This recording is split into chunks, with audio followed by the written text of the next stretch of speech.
everyone, welcome to my channel. If you're new here, I'm Rebecca and this is Rebecca Reacts, and today I'm going to be reacting to a video called The Last Jews of Kolkata, Unique Stories from India. So I didn't know that this was a thing, like I didn't know that Jews were in India at one point, so I'm really interested to learn about this and watch this video.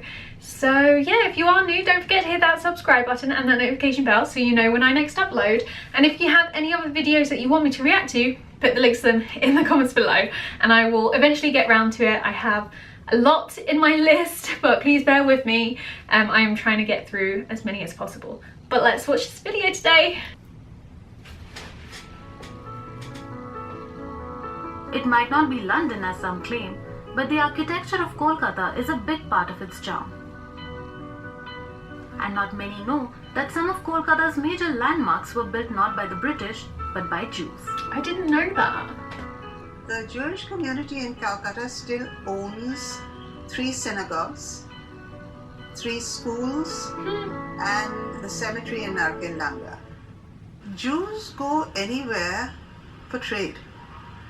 So the Jews who came to Kolkata, the first Jew to come to Calcutta, that was Shalom Obadiah Cohen, came for trade. They moved between Bombay, Colombo, Calcutta, Rangoon, Singapore, Hong Kong, Shanghai, and all the way down to Jakarta. Small merchant ships that went up and down doing trade in timber, in animals, in birds, in plants. At its largest, which was during the Second World War, we were between 5,000 and 6,000. About 22 to 23 of us. Wow.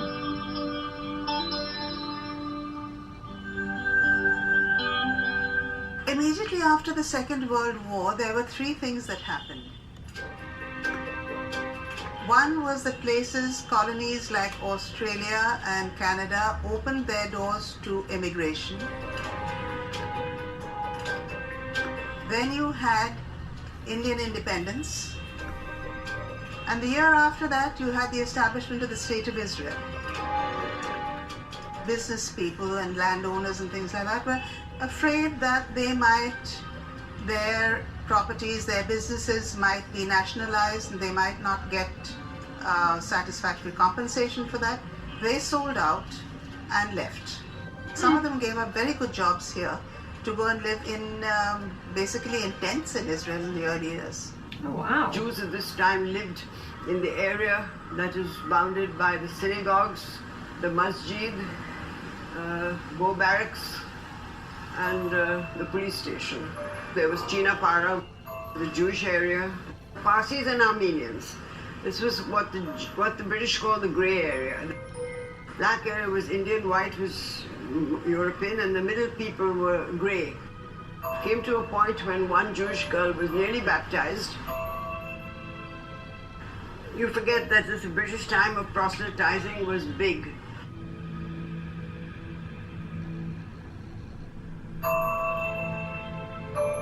The Insular Jewish Society built their own schools, opened their own clubs, and kept their social mingling strictly kosher.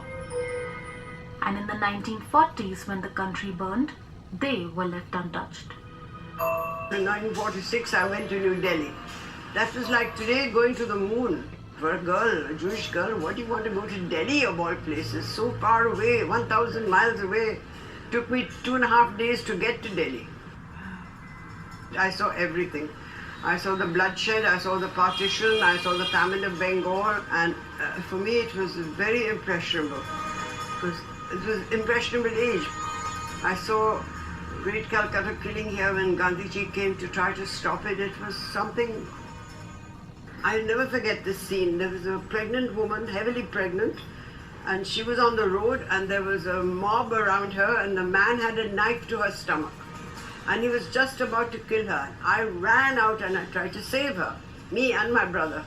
And we were so naive because we knew that they would not touch us. We were not one bit frightened because it told us, "Ye aapko ladai nahi hai." I'd never forget what I saw, and I often wonder what happened to that woman.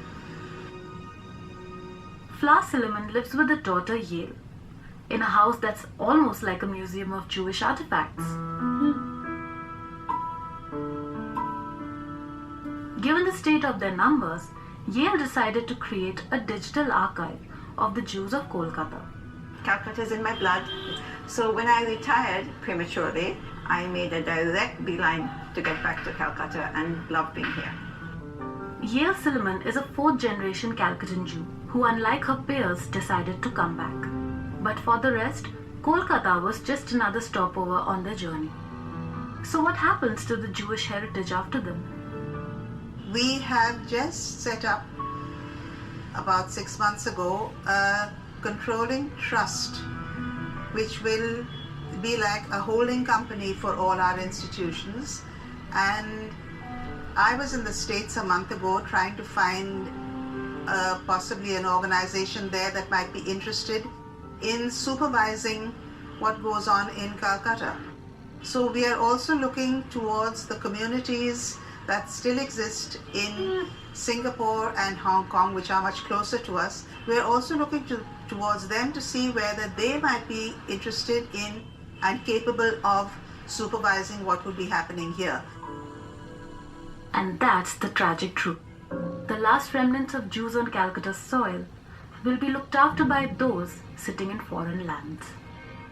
From the time of the Romans to the Babylonians to the Greeks to the Germans to everybody has done something against the Jews, but not the Indians. India can hold a head high and proud to say that we were never discriminated against.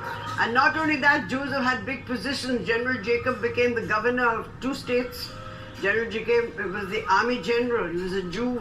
D.J. Cohen was a judge in the High Court.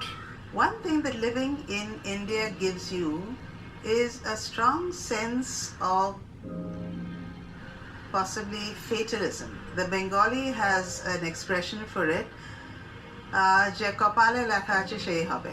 If it is our fate to be the last flicker of the Jewish candle in Calcutta, that's it. It happens everywhere. There are many synagogues have been destroyed and damaged. At least here ours are still standing in spite of the airstrike. Largely that it is the city's loss, because the city is losing its cosmopolitan edge. But beyond that, as far as we are concerned, c'est la vie. Yes, it is the city's loss. A city that became home to its guests from Baghdad now holds on to the remains of the last Jews of Kolkata. Wow. My goodness, that was so interesting. I wish that video was longer. That was so interesting and so eye-opening for me. So this video was posted in 2016, but I feel like it's still completely relevant today. The channel who uploaded this is called 101 India, if you want to go check them out. I always put the links to the videos that I watch in the description anyway, and I highly recommend watching that video for yourself, because I had no idea about that, and that is probably definitely naive of me, but that's why I love doing these videos, particularly these educational videos. I love learning new things and educating myself and then going on to educate others. I get a lot of comments saying, why don't you do video reactions to like film trailers or movie clips or fight scenes and stuff? It all like bring more views and subscribers to your channel. That I don't care about that. I never cared about that. I'm doing this to educate myself and to learn more and to educate others, and my favorite type of videos to film is stuff like this. I love it and I learned so much. So thank you to the person who suggested I react to this video. I hope you enjoyed my reaction. It was certainly a very interesting video, and yeah, I enjoyed it. So thank you for watching this video, and thank you to my producer level patrons, and if you want to become a patron yourself, the link is always in the description below, along with all my other social media links like Twitter and Instagram, where you can follow me over there too. That was just an incredible video. If you have any other suggestions for videos you want me to react to, put the links to them in the comments below, and I will add them to my very long list of things to watch and eventually film. But I hope you have enjoyed this video. Don't forget to hit that subscribe button and the notification bell if you are new, and if you want to, feel free to share this video with friends and family and invite them to subscribe as well if they want to. It is free, but honestly you don't have to. I'm doing this for the fun of it and for learning, so that's all I'm here to do. And if it means that you are being entertained by me learning, then I'm more than happy of that as well. So yeah, thank you for watching, and I will see you very soon for a new video. Bye.